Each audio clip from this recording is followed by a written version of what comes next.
10 வயசு குழந்தைய கொன்னுட்டியே! கோவை சூலூர் சிறுமி கொலை வழக்கு குற்றவாளியை தாக்கிய சக கைதிகள். கோவை சூலூர்ல 10 வயசு சிறுமிய பாலியல் பலாத்காரம் செஞ்சு படுகொலை செஞ்ச வழக்குல முக்கிய குற்றவாளியான கார்த்தி இப்போ மறுபடியும் மருத்துவமனையில அனுமதிக்கப்பட்டிருக்காரு. சிறையில அவரை சக கைதிகள் தாக்குதல் நடத்தினதா, அவர் காயமடைஞ்சதா தகவல்கள் சொல்லுது. கோயமுத்தூர் மாவட்டம் சூலூர்ல போன 21ஆம் தேதி மாலை தன்னோட வீட்டுக்கு முன்னாடி விளையாடிக்கிட்டு இருந்த 10 வயசு சிறுமி மாயமாயிட்டாங்க. அவங்கள அக்கம் பக்கத்துலயும் உறவினர் வீடுகள்லயும் தேடியும் கிடைக்கவே இல்ல.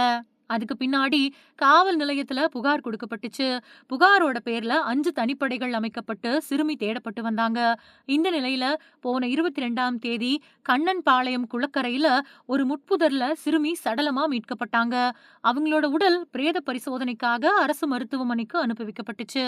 இந்த சம்பவத்துல 200க்கும் மேற்பட்ட சிசிடிவி காட்சிகளை ஆய்வு பண்ண போலீசார் கார்த்தி, மோகன்ராஜ் இந்த 2 பேரையுமே கைது பண்ணாங்க.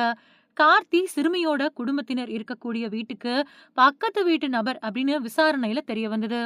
இந்த நிலையில கார்த்திய போலீசார் பிடிக்க சுற்றி வளைச்சப்போ, அவங்க கிட்ட இருந்து தப்பிக்க மேல் மாடியில இருந்து குதிச்சப்போ கார்த்திக்கு கை கால்கள்ல எலும்பு முறிவு ஏற்பட்டு மருத்துவமனையில அனுமதிக்கப்பட்டிருந்தாரு. அதுக்கு பின்னாடி இவர் மேல போக்சோ வழக்கு பதிவு செய்யப்பட்டதுக்கு அப்புறமா கோவை மத்திய சிறையில அடைக்கப்பட்டாரு.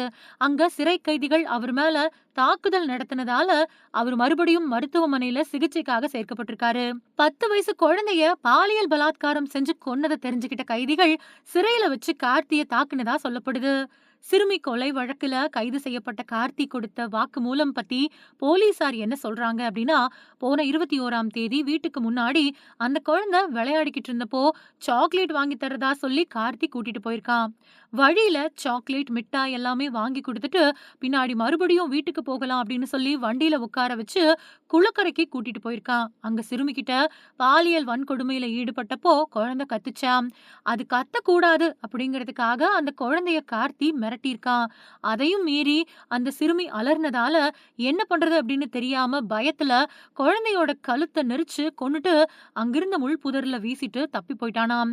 இப்படி போலீஸ்ல வாக்குமூலம் கொடுத்திருக்கான். குளக்கரையில இருந்து போனப்போ அங்க அவனோட நண்பர் மோகன்ராஜ பார்த்து நடந்ததையெல்லாம் சொல்லி கார்த்தி உதவி கேட்டிருக்கான். அவரும் இந்த சம்பவத்தை யார்கிட்டயும் சொல்லாம உதவி செஞ்சதா விசாரணையில தெரிய வந்திருக்கு.